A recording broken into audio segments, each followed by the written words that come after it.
Hi எல்லோருக்கும் வணக்கங்க. Welcome to traditional bites channel.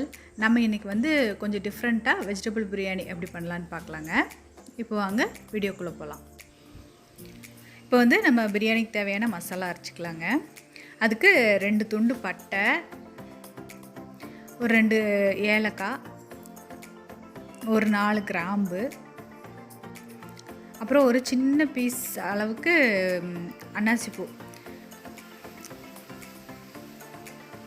அதுக்கப்புறம் ஒரு 1/2 ஸ்பூன் சோம்பு,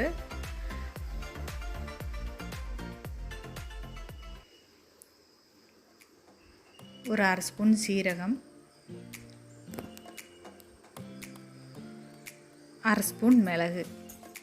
இப்போ அது கூடவே ஒரு 4 காஞ்ச மிளகாய் சேர்த்திக்கலாங்க. இதையெல்லாம் சேர்த்திட்டு ட்ரையாக அரைச்சிட்டு வந்துடலாங்க.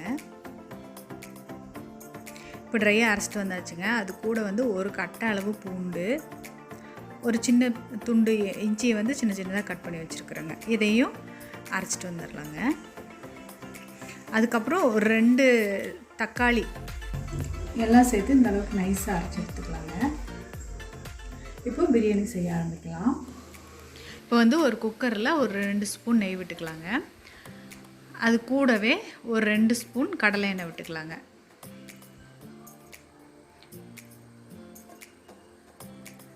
இப்போ எண்ணெய் காஞ்சதும் ஒரு துண்டு பட்டை, 2 ஏலக்காய், 4 கிராம்பு, ஒரு சின்ன பீஸ் அன்னாசிப்பூ போட்டு பொரி விட்டுக்கலாங்க. இப்போ அந்த மசாலாவெல்லாம் பொரிஞ்சிருச்சுங்க. அது கூட ஒரு வெங்காயத்தை கட் பண்ணி சேர்த்துக்கலாங்க.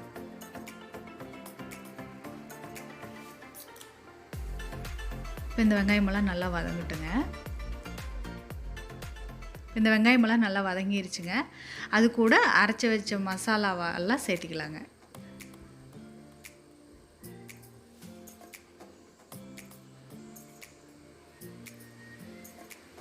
இந்த மசாலா பச்சை வாசனை போகிற அளவுக்கு நல்லா வதக்கிக்கலாங்க.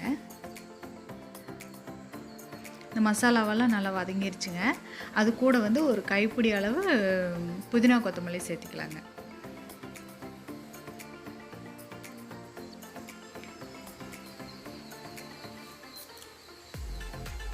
இதுக்கு புதினா கொத்தமல்லி இருந்தால் சேர்த்திக்கலாங்க, இல்லைனாலும் ஒன்றும் பிரச்சனை இல்லைங்க. இப்போ இதெல்லாம் நல்லா வதங்கிருச்சு. ஒரு 4-5 பச்சை மிளகா கூட சேர்த்திக்கலாங்க. இது வாசத்துக்கு மட்டும்தாங்க. அதுக்கப்புறமா நான் கேரட், பீன்ஸ், உருளைக்கிழங்கு 3 காய் எடுத்து வச்சுக்கிறேங்க. அதையும் சேர்த்திக்கலாங்க.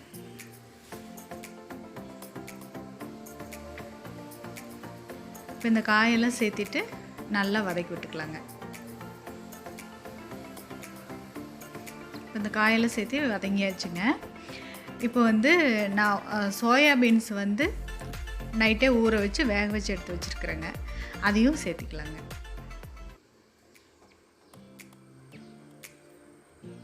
அதையும் சேர்த்து நல்லா கலந்துட்டு இந்த பிரியாணிக்கு தேவையான அளவு உப்பு சேர்த்திக்கலாங்க.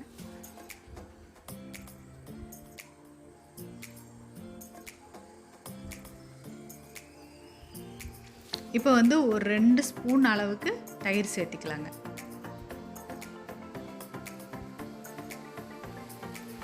இதை நல்லா கலந்து விட்டுக்கலாங்க. நான் இப்போ இந்த பிரியாணிக்கு பாஸ்மதி ரைஸ் தாங்க எடுத்து வச்சுருக்கேன். அது ஒரு 15 நிமிஷம் வாஷ் பண்ணி ஊற வச்சு வச்சுருக்கிறேங்க. பாஸ்மதி ரைஸ் இல்லைன்னாலும் நார்மல் ரைஸும் சேர்த்திக்கலாங்க. இப்போ பிரியாணிக்கு தேவையான தண்ணி, அதாவது 1 கப் ரைஸ்க்கு 2 கப் தண்ணி ஊற்றிருக்குறேங்க. இப்போ இந்த தண்ணியெல்லாம் நல்லா கொதிக்கிட்டுங்க. தண்ணி நல்லா கொதிச்சிருச்சுங்க. அதுக்கு ஒரு ஸ்பூன் அளவு லெமன் ஜூஸ் சேர்த்திக்கலாங்க. லெமன் ஜூஸ் சேர்த்தி நல்லா கலந்து விட்டுட்டுங்க. இப்போ அரிசி சேர்த்திக்கலாங்க.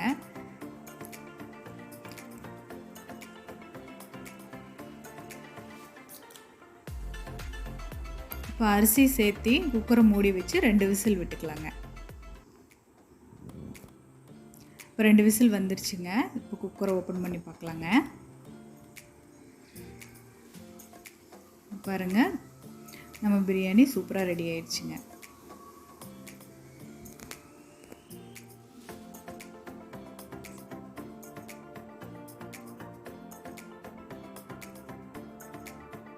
இது நல்லா உதிரி உதிரியாக வந்துருக்குதுங்க.